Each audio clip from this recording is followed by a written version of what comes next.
All right, awesome. So again, thank you for attending our little podcast that we're trying to start up and inform students on what's going on campus slash around the country or in other universities. Just trying to do our little part for students. And so why don't you begin by telling us a little bit about yourself, a little bit of your education, your current role and responsibilities, and how you got to where you're at today. Okay. Wow, that's a pretty loaded question. I'm originally from Ensenada, Baja California, in Mexico. I immigrated to the United States prior to turning 3 years old with my mother. We settled in Oxnard, California, which is in Ventura County, north of Los Angeles, until I was the age of 12, and then we relocated to West Los Angeles. From there, eventually graduating, went on to UCLA. Did my undergraduate studies in political science. And then after that, I was working, actually wasn't working, I wasn't getting paid, but it was a lot of volunteer work for 7 years with nonprofit organizations in South and East Los Angeles, mostly working with at-risk youth, incarcerated youth. Eventually went on to get my master's in social work at Michigan State University after 7 years since I graduated from undergrad, but also got involved in higher education and stayed and received my master's in college university administration from Michigan State. Since then, I've worked at different universities and so forth. But I think one of the things that has always been important for me is to work with those communities that have always been not well represented in higher education. But when it comes to undocumented communities,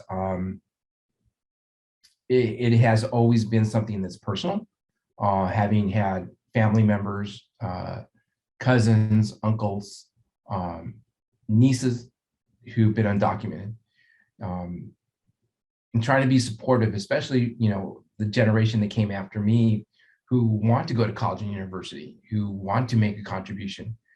And for many of them, this is the only country they've ever known. And for me, it has been something that is very not only personal, but something that needs to be incorporated and addressed by higher education. I think the conference that you and I attended a couple of weeks ago in Philadelphia, the convening there about the issues of higher education and immigration, it is a good reflection of where we are and why we do the work we do. So that's kind of how I got into this. It's part of my role here at the university is to be the Associate Director of Educational Equity and Access, to oversee a variety of programs and services that focus on students who come from those disenfranchised communities, prominently first-generation low-income students who are former foster youth, formerly incarcerated, as well as undocumented individuals who come to our university to pursue their education and to be sure that there's access, to a variety of services and programming, but also creates a feeling of equity, that there is a place here for them and that there are going to be people who are going to advocate for them. Well, let me back up. There are going to be people who will advocate with them. We need to stand with our students, not for our students. And what we find in colleges and universities is that students come and they find that voice. And we want to be sure that we're helping them to make that voice stronger, but to stand with our scholars and not necessarily, be the advocates for them all the time. So that's how I got into this. That's a lot. That's a lot. And like you said, it was a loaded question, right? A lot of information. I met you, I think I transferred here and I believe that you were one of the first people I went to go visit at UC Merced. And I learned a lot about what is offered at UC Merced. And so as an undergrad, I know there were a lot of services. And so I want to tie that into now to graduate school and how those services actually continue to go on. And so if you could just tell the people, the audience pretty much, what are some of the services that are offered for undocumented students in grad and undergrad, if they are similar, that are offered through the through the Undocumented Services Office. Well, for many of our graduate students, quite a few of them did their undergraduate studies here at UC Merced and are familiar with the services because they've been the recipients of those as undergraduates and continue to be recipients as they continue with their master's or doctoral programs.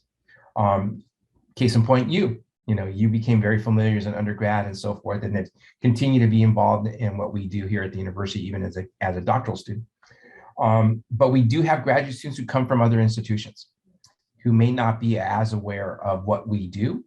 One of the benefits that we've had over the years, in the last 8 years, is to have had our initial relationship with Dean Marjorie Zatz, who used to be the provost for undergraduate studies. And her background is in immigration. And so we were very fortunate to have her as an ally. Now, Dean Zatz has moved up to another position here at the university. And, the provost, Chris Kello, has also continued to be an ally, but maybe doesn't have necessarily the background that the Dean Zatz had. But he is a good ally. We do have allies in our graduate studies with Jesus Cisneros, who's also involved in grad studies, and with Eric Cannon, who oversees the financial support for graduate students and so forth, that we work very closely with. And we've been able to have that relationship. So when our students or students who are undocumented wish to apply to graduate studies here, and may not always have the funding to even submit the application fee, that it's waived, and we work with the graduate studies to waive that fee for many of our students. We have been in the past, part of the initial orientation that incoming graduate students have, and where we do a presentation of what we do in supporting graduate students here at the university. So when it comes to the graduate students, graduate students are still eligible for emergency funds should they not have enough funding from their department or from graduate studies in regards to expenses they have, like for example, rent, food sustainability. They can always go online and request those, what we refer to as crisis funds. We do provide free legal services. There is an attorney that we work with through the UC Immigrant Legal Services, and it's free of charge, so students are not charged any fees at all. And so they work with DACA renewals or any other situation that's going on. Maybe an individual is, an independent student now, is in the process of wanting to apply for permanent residency and has a sponsor to help them with that. So again, these are the varied services that our graduate studies students have.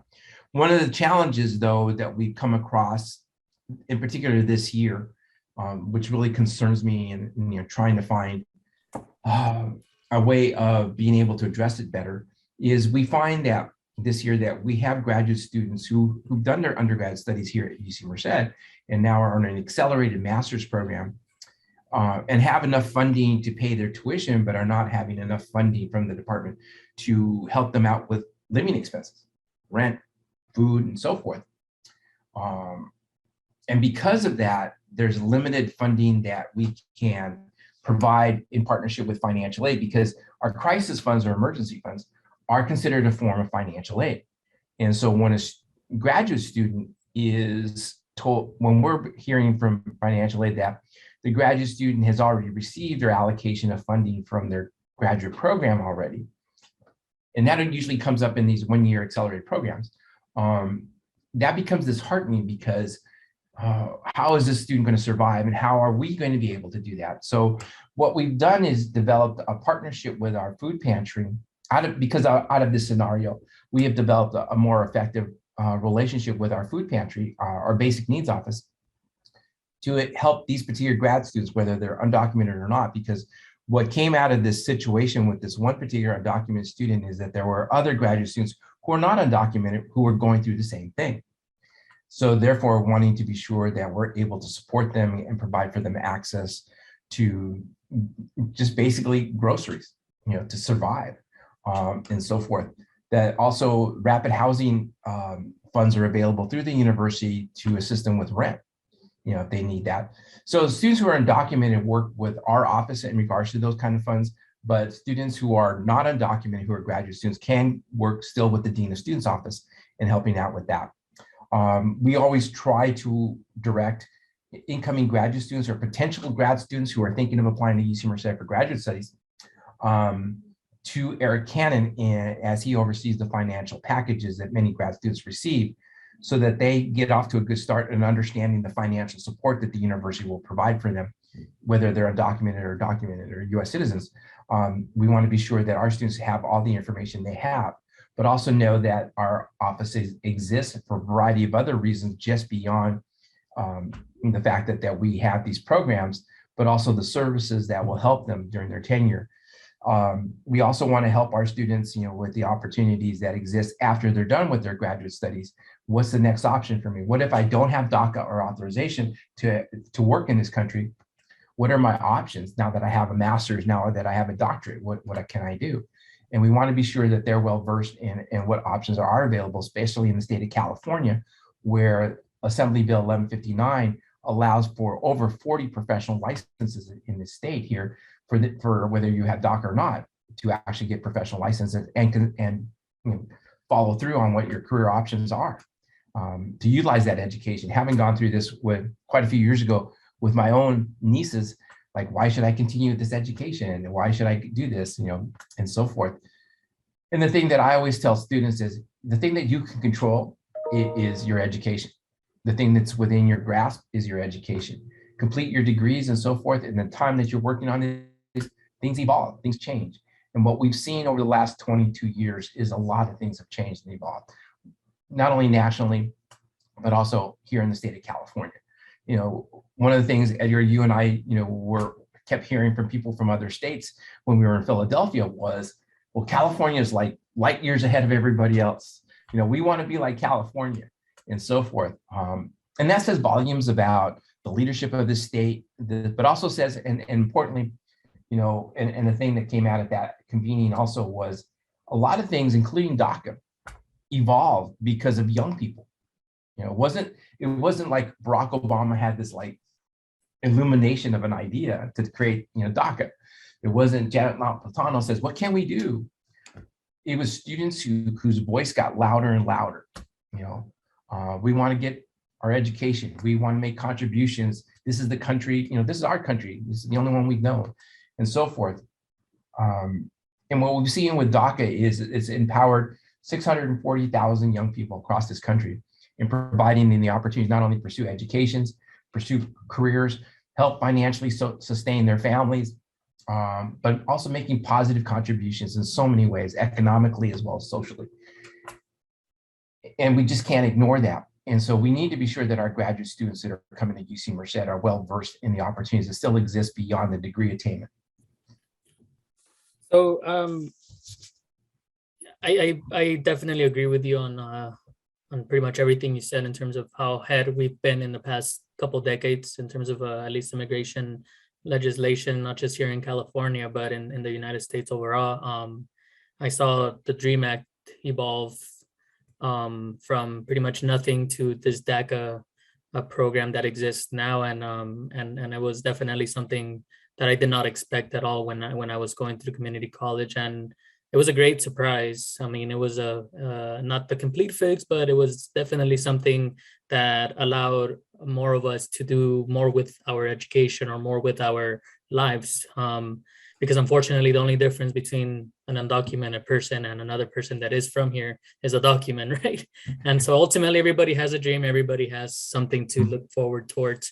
And so one of the things you mentioned right now was that a lot of these students on our campus, they go through these issues, right? Both undergrad and grad students. And so one of the things that I've noticed is that the community of undocumented students, both in grad and undergrad, is kind of dispersed. There's not necessarily a very a sense of community between graduate and undergraduate undocumented students. So I guess the question that I would like to ask is, how can both grad students and undergraduate students begin building a more community-based type of inclusive and diverse environment here at UC Merced? How can we start doing that? Well, I think one of the things is that we have been challenged in the last 4 years probably in having access to who are our undocumented students on our campus, where previous years we were able to have access to that. And I think at that point we had a greater sense of community. I think the pandemic has seriously hurt us, and not just services for undocumented students on this campus, but any kind of services on the entire campus or any college university, about developing that sense of community, because we have been impersonal not connected with other people. We've done this virtual thing for 2 years, 2.5 years, and has really hindered the development of senses of community. And we are at a point that it's not that we have stopped disseminating information. What has happened is we've been unable to create that sense of community, that human contact that is essential. You talk about, was it, what was it? One of French political philosopher talks about the social contract. We have really not been able to develop and enhance and foster that sense of social contracting in our community. Also, we also find ourselves in that there is a difference of where our graduate students are in their development, and where undergraduate students are in their development. It may not always be in the same place.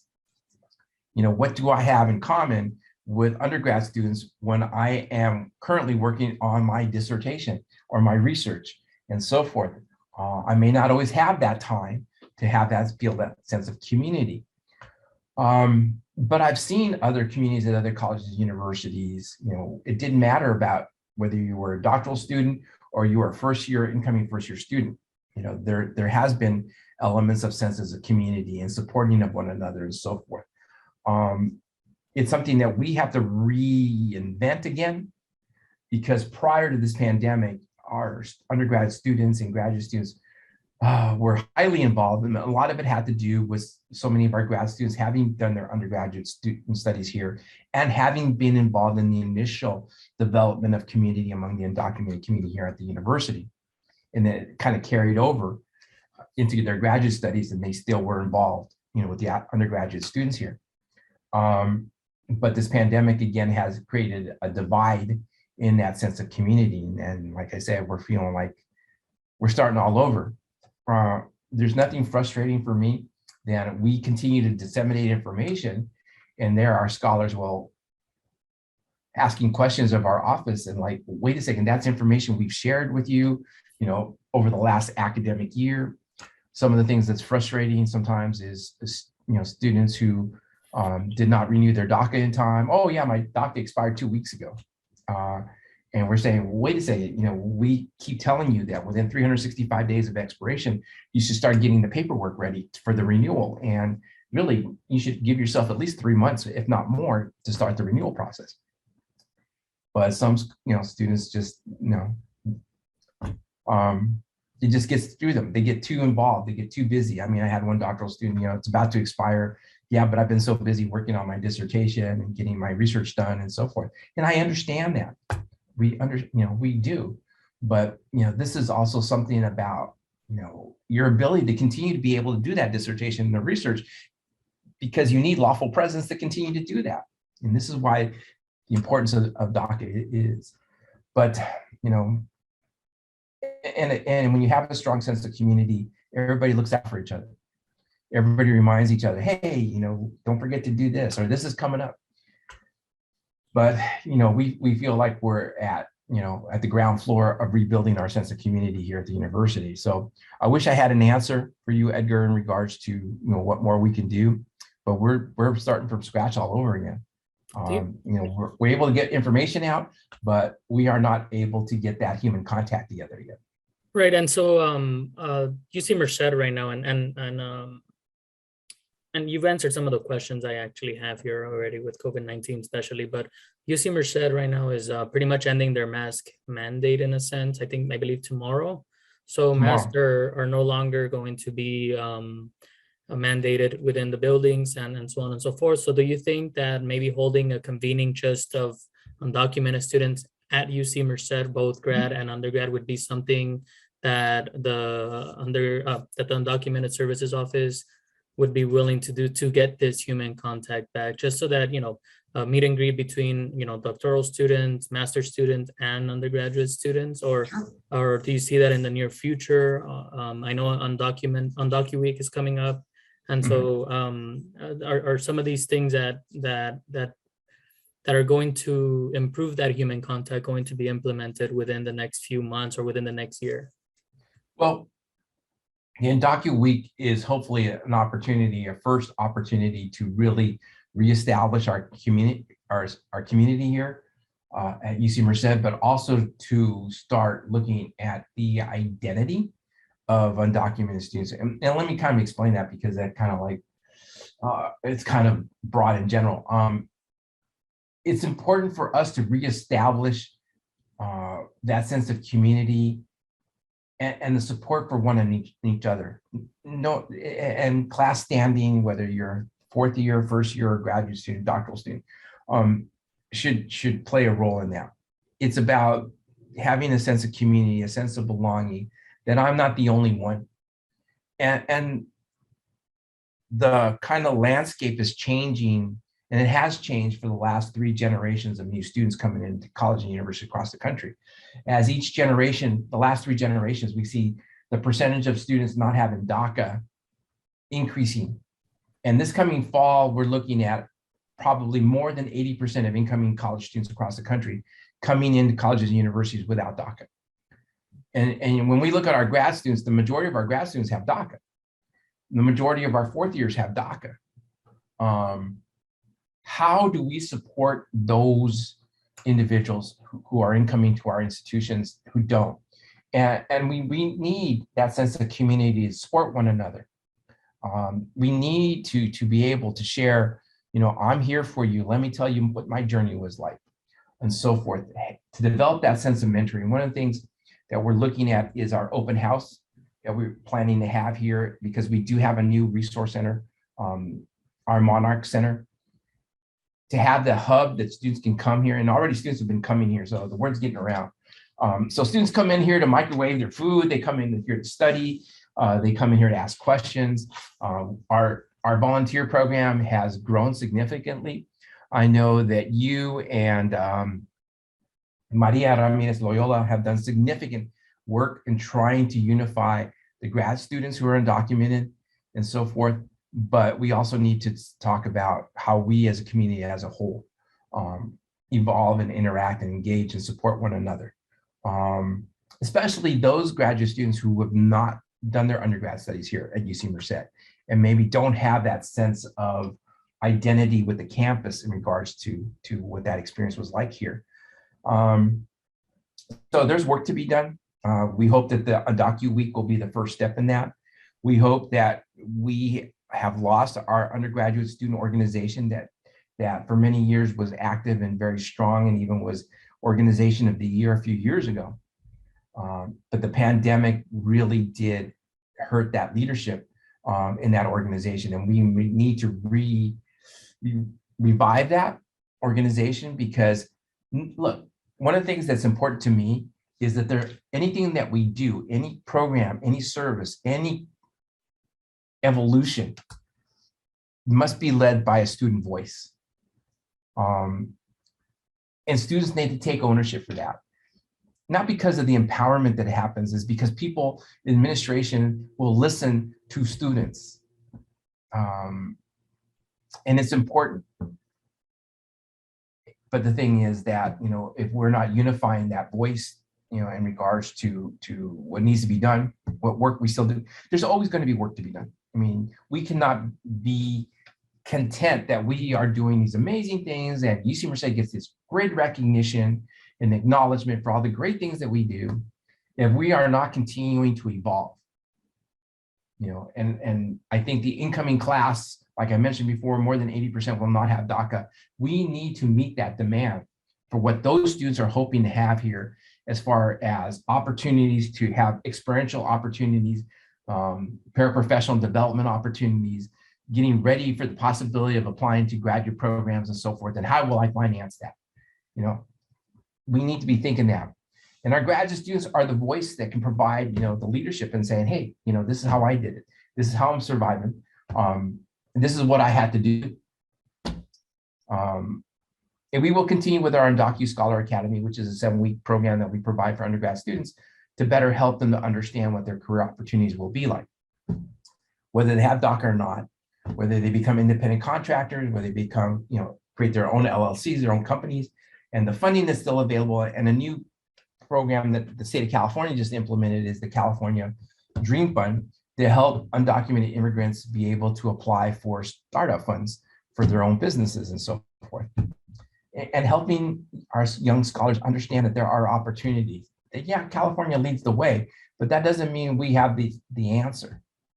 We've just taken steps, to try to address and support our undocumented communities. So yeah, long-winded response to your question. No, it's totally fine. I know that there's a lot of work to be done, and I've been as undocumented affairs officer, which is a brand new position for GSA. It's been very I don't want to say I guess enlightening to know what other students are going through, and knowing that I've been here for 4 years now. This is my 4th year as a graduate student, and not seeing this before. I guess maybe because of COVID as well, I missed a couple of years in person, and just like my first year was a little off. But I do see now as a 1 year just serving as this in this position, I see the disproportionality of help that goes towards undocumented students, both in grad and undergrad, and the effects that it has on them. And so one of my biggest worries is actually not necessarily if they're surviving physically, because we will always find a way to survive physically, but the mental toll that these students end up going through, aside from a personal type of experiences that they've already had coming up to either being an undergrad or a grad student. And so one of my biggest goals right now, aside from talking about both mental and physical health, is I want to try and see what can GSA do, or how can the next person that takes over this role after I graduate continue to do this work, to connect again graduate and undergraduate communities, because I believe this open house was supposed to happen in January. Mm-hmm. and it didn't because of COVID. And so I think one of my plans was to have a meet and greet between graduate and undergraduate students, so that we can begin the entire community and at least communicate, hi, my name is so and so, and I'm a grad student, and this is what I do. This is how I did it, like you just said, because it isn't all fun and games. It isn't as easy as it looks, and it isn't something that just kind of it isn't even, I mean, personally, my graduate journey was not planned at all. No. And so I think for students to hear that, whether they're undocumented or not, really helps them decide those types of decisions. And so what this brings me to then is, how can GSA, like in these next events, how can we help to amplify the voices of both undergrad and grads to create this community? I think there has to be those graduate students who wish to be involved. As a graduate student, when I was in grad school, I was very involved with the local undergraduate Latinx student organization, because there wasn't any Latinx graduate organizations. And so I wanted to give back to those undergrads, in regards to the journey that I followed. One of the things that, Edgar, is that your graduate studies journey has been very clear. But if people who know you or have met you, your undergraduate journey has not been a very straight line. And the thing about it is, that's a story that needs to be told. And GSA has the opportunity to share, their stories with undergrad students, or to be supportive of initiatives that support undocumented students going to graduate school, to be part of that. A lot of our scholars, don't do the Undocu Scholar Academy and feel lost of like what their opportunities will be like. I want to go to grad school, but I don't know how to get there. How am I going to finance it? I hear it's expensive. I mean, I was a first generation college student, and my professor told me I could go get my master's degree. And my first question, well, what's a master's? And then he explained it to me. And coming from a family that didn't have a lot of money, and relied a great deal on my financial aid to get through college, the way he explained it to me, I in my head, it was like, well, it sounds like something that people who have money go and do. I don't do those kind of things. I don't have that kind of money. I didn't know about graduate assistantship. I didn't know about the kind of aid the grad school was going to offer me. And as it was, when I did go to graduate school, pretty much everything was covered for me. I was very fortunate that I had faculty who really supported me. I think one of the other things is identifying allies within, our faculty. We do undocumented allied training, and we do provide a list on our website about faculty who are allies and other staff members, academic advisors, financial aid folks, things like that, who are also allies. So that our students know that. We give decals to folks in CAPS, Counseling and Psychological Services, so our students know that they've been trained in understanding, the issues that many of our undocumented students, have to face on this journey, or even before they came to the university and so forth. But GSA can help out in so many different ways in their support and advocacy, not only for themselves, because I really do expect GSA to be an advocate for undocumented students who are at the graduate level. Okay, I do, because that should be their priority, but also to understand that one of the things that comes with this responsibility of being at a master's or doctoral level is that you support those who follow you. And the thing is that when I always talk to prospective high school students who might be considering coming to the university, is you have to understand when you walk across that stage of graduation, it comes with responsibility. And the responsibility is that you will use this education to enhance the quality of life of another human being. It doesn't matter if you're in engineering, it doesn't matter if you're in the social sciences or whatever, that is part of this attainment of higher education, is that you will use this education to enhance the quality of life of your community, or at least another human being. And so GSA, has in a position to not only advocate for themselves who are undocumented at that level, but also to help those who will follow later on. And that's the thing. Do I have an answer of how that's going to work? To be honest with you, Edgar, I don't. I really don't. I have ideas, but it's not my ideas that get implemented. It's the students within our office who truly take the leadership, because it's for them that we do it. I always joke to the students, you just tell me where you need me at what time I have to be there, and I'll be there. That's it. But they're the ones that during this pandemic have kept our community alive, that have kept our students informed, that have done the workshops, they've shown up. Let's just put it down. They have shown up. And I am truly blessed to have had, students who truly have taken to heart that responsibility to give back and support, the undocumented community here at the university, because all of our staff are undocumented as well. And they understand the importance. And, in that regard, I've been truly blessed to have those. And like I say, people say, oh, you do a great job with undocumented students. And I'm thinking, no, I don't do it. I hire really good people. I just show up. I just show up. Exactly. Well, like I said, this is the first year this position is available, and I'm gonna leave a playbook for the next person to hopefully continue working. I've been trying to move things around as well to advocate more for undocumented graduate students, and trying to do my best on that as an undocumented student myself, just because, like you said, it's not necessarily about education in general. I mean, it's to me, education is like a tool. It's something that I gained for a job that I'm going to be special for. And so when I think more of life itself, that's when the undocumented situation comes to mind, where it's like these students that come from a similar background that may not know about grad school, and even if they're not undocumented, maybe they had the same similar lifestyle, and maybe think they don't know what research is. I didn't know what research was. I had no idea.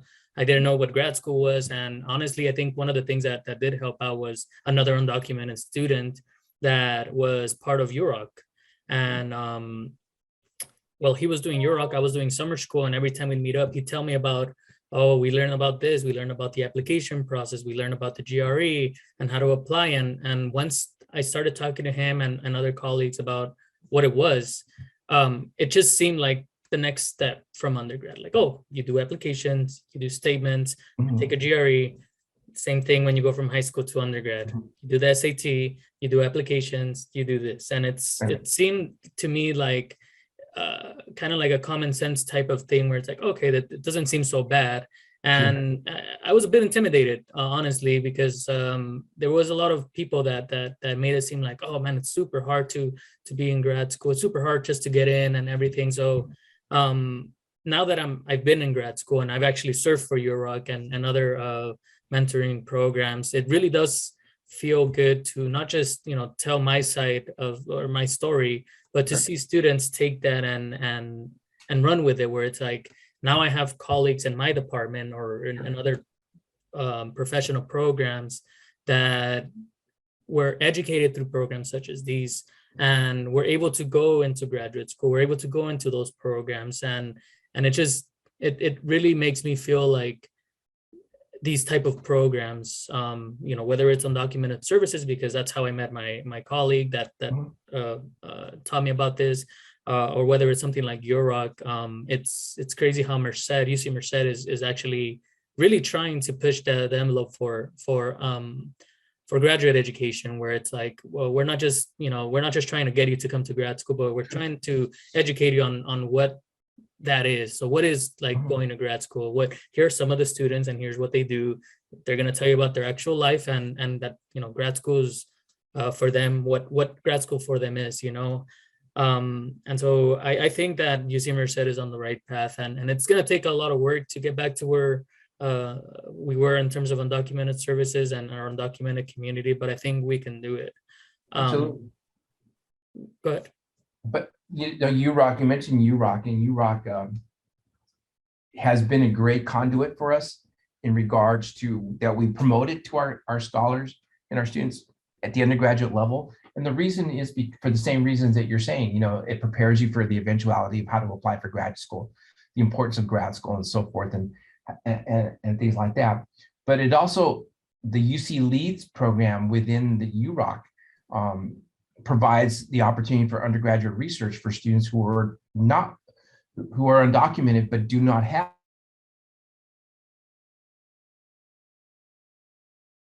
that enhances their readiness and competitiveness for whatever it is they're going to do after they graduate, whether it's going to graduate school or going on into the career or becoming independent contractors or creating their own business. These are the opportunities that UROC is really laying the foundation for, and so forth. And also the importance of, at graduation, I'll come across, family members, and maybe the father says to me, I just want to thank you for supporting my son, my daughter, whatever. But now they want to do something called the master's. What is that? I thought this was over. I thought, they're going to go get a job or whatever. And I'm saying, it's a competitive world nowadays, and advanced degrees are important in order to be competitive in that world. And so a master's, a PhD, yeah, it really is important. And it depends on what the career is that the individual wants to go into. And so it is, to me, it's important for our at least to be on their radar, that I can go to graduate school, I can go to get a master's or PhD, I can do these things, and I just spoke to high school students on Monday, and I was speaking in Spanish because it turns out that quite a few of the students did not speak English, and quite a few of them were undocumented. And in Spanish, telling them, in this state, you can do these things. And so at the end of the day, I want you to go home and tell your families, your parents, I can go to college, I can become a doctor, I can become a lawyer in this state, I can be these things. Because I want them to believe. So yeah. Yeah, I definitely feel that now. Like like I said before, I think I was aiming at I think just being a contractor in some construction or something. Just keep going with the usual family stuff. So I definitely agree that there are now more opportunities than ever to do stuff here in California in terms of careers for undocumented students. And so not to change the subject too much, but I did want to just kind of talk a little bit about this Success National Convening at Swarthmore College that we attended, and Sure. just your take on it, and what are some important points that you took away with regards to undocumented students, DACA, just everything in general that we heard, because it was a lot. Yeah, I think there's quite a few things that kind of came out for me. And I know you and I have had some conversations about some of the things that we learned. And I know we've already met with some of the faculty and our vice chancellor for student affairs about what we learned. But I think for me, it's learning, okay, California is doing these great things that the rest of the United States is looking at. And even people saying, you lead the way in how to support undocumented immigrants. And that's great. It makes your ego feel pretty good. But you know what? There's still the other element inside of me that says, no, we're not doing enough. We're not doing nearly enough. And some of it is being dictated by federal policies or the lack of federal policies or federal initiative. And it's limiting us what we can do. And it's frustrating. But I also learned more about, you know, that for all the great things we do in this state, there's still more to be done, and what we're currently doing is still not enough. And that, you know, yeah, it frustrates me. But I know that from frustration, I used to have a professor in graduate school, and he used to say, from this equilibrium comes growth. And yeah, we're going through that disequilibrium right now because of the mishmash of politics and so forth that really kind of is hindering some of the things that we could possibly do more to support our undocumented communities. But, you know, but there's still, you know, things to be done. I did learn more about you know, entrepreneurship opportunities, you know, for those who don't have DACA, that there is still additional funding out there across the country. But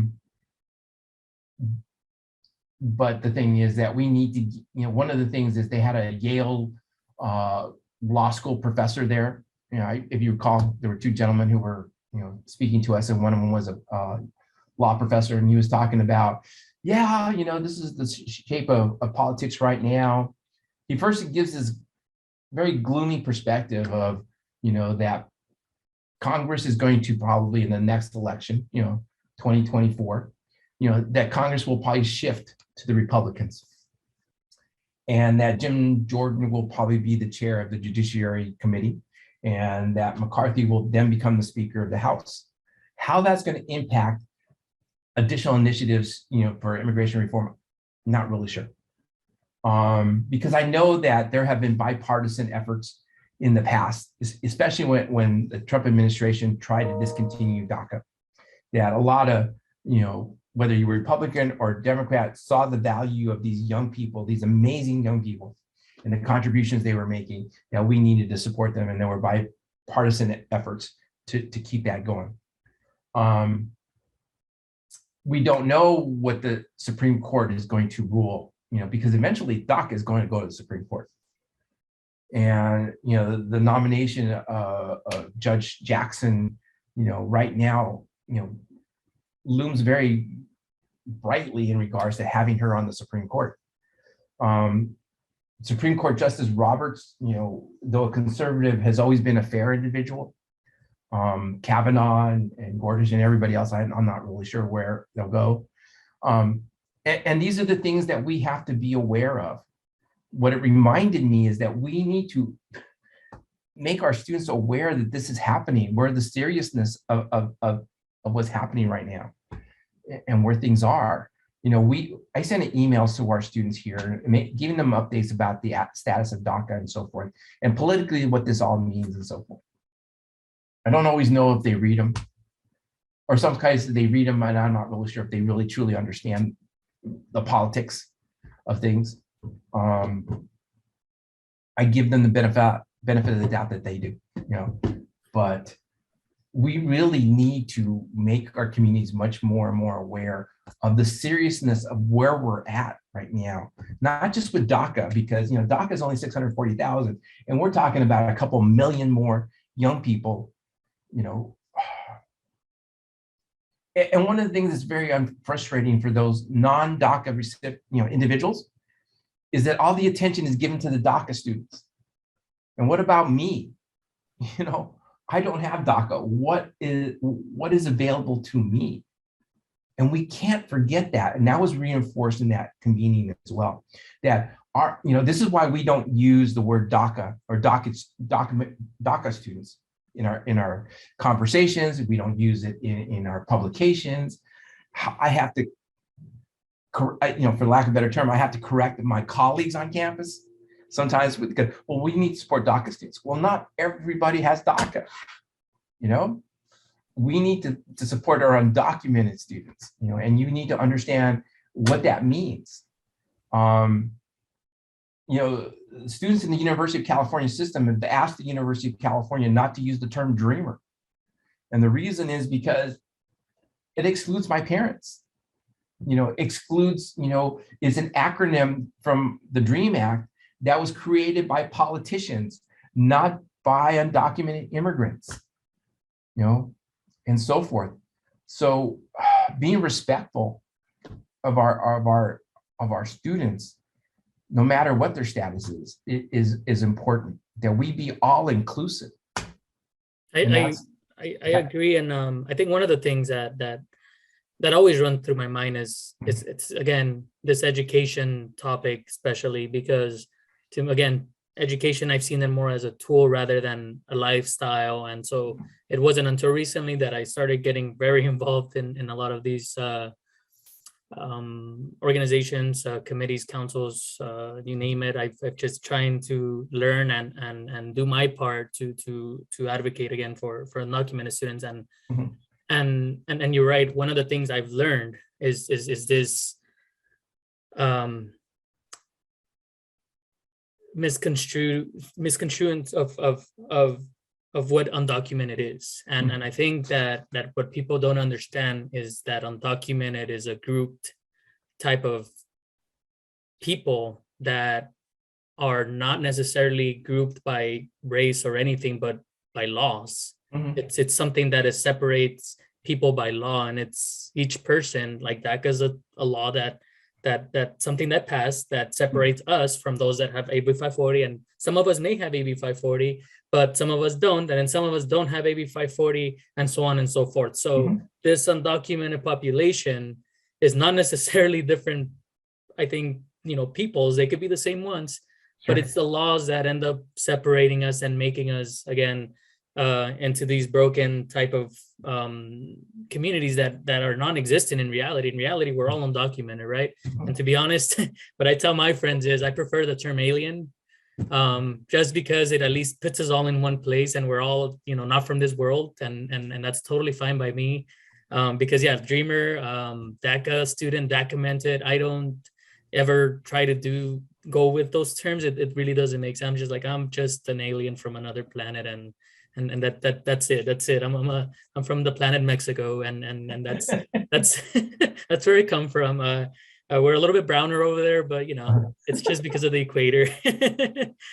So I definitely agree, and one of the things that I think I've mentioned this in our meetings, and I think some of our faculty, and though they're allies, and there is a lot of allies, don't get me wrong, but there is a lot of faculty out there that don't really know about the undocumented population being separated by law.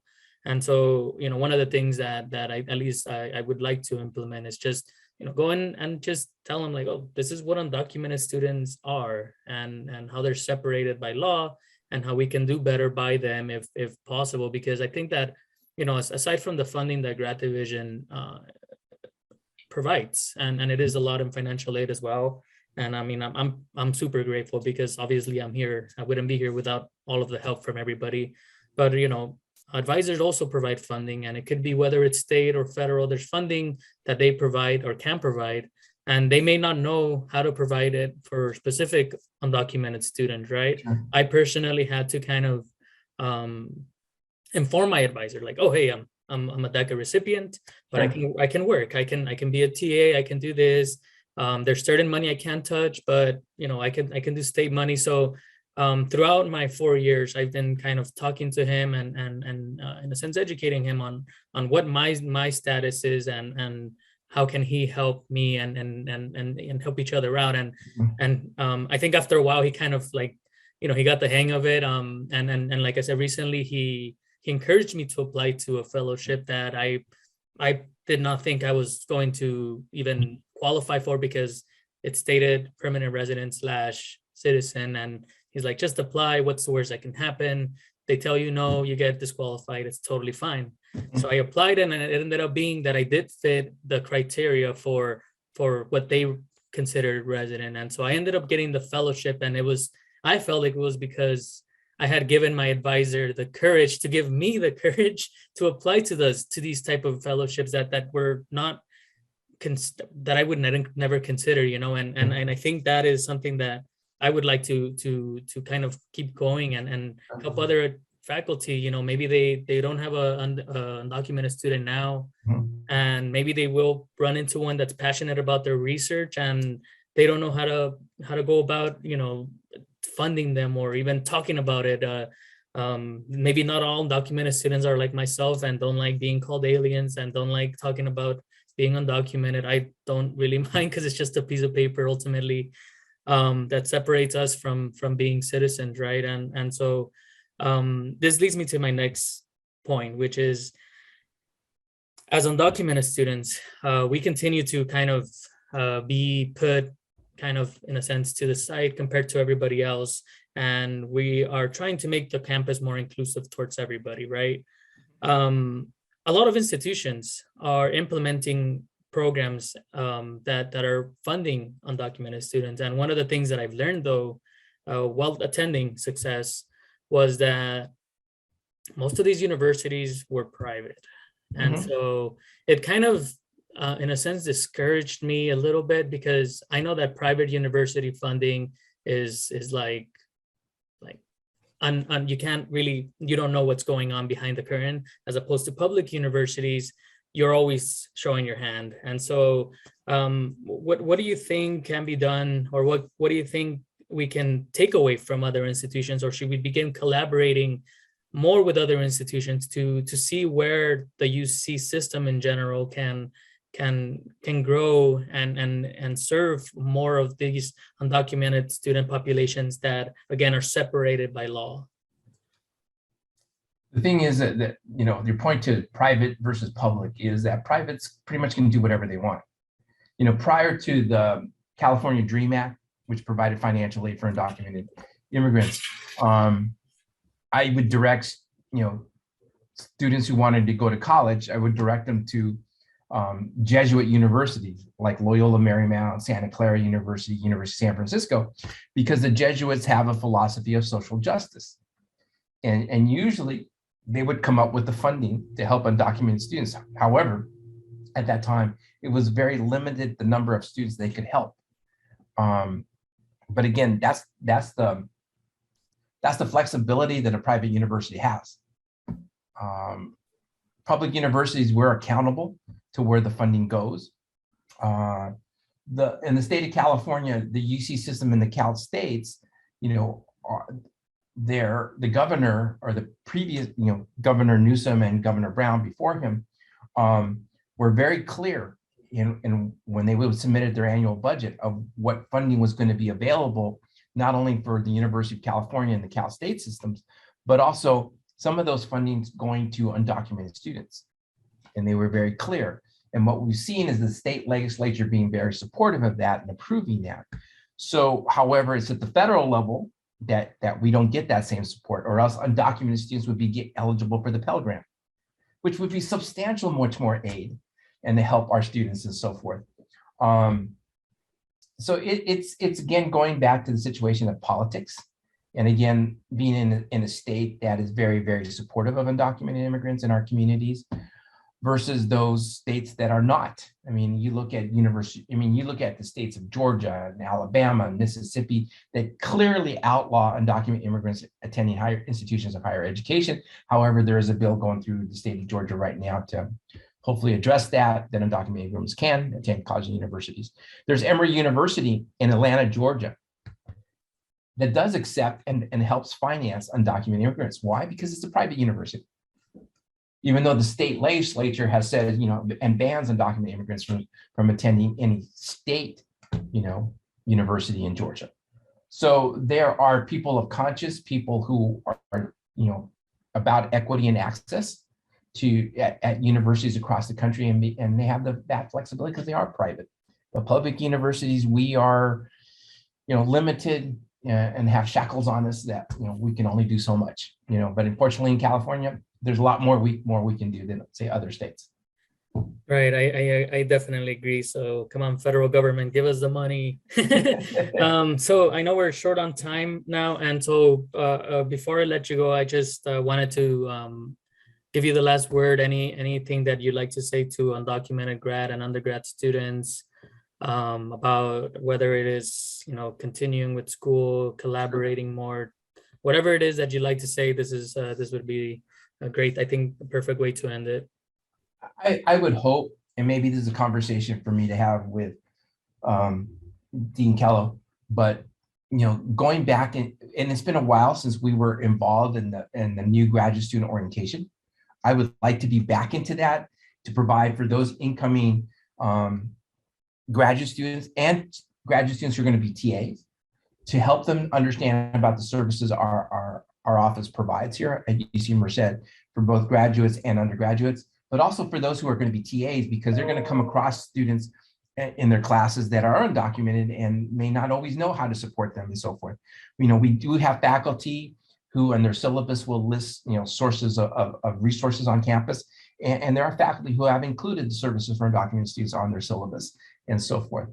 But I also would like for graduate students to be, become more familiar with our services and our programs, to be more active if they like, in what we do, to be embedded in the culture of this campus in regards to how we support undocumented students and so forth, but also to be that voice. We need graduate students like yourself and Maria to continue to voice their concerns for graduate students on this campus. But we'd also like for graduate students to, you're on our advisory committee, and I know you're eventually not going to be there, but we need graduate students to be part of that advisory committee to provide direction, not only to myself and our staff here, but to the Vice Chancellor for Student Affairs, and to our faculty who are also part of that committee. So those are the kind of things that I would like to see. I would like us to be much more involved in the orientation of incoming graduate students, to be much more involved in the orientation of TAs, but also to have graduate students be, vocal, in what we do. So thank you so much. Thank you again, Alex, for taking Sure. the time out of your schedule today.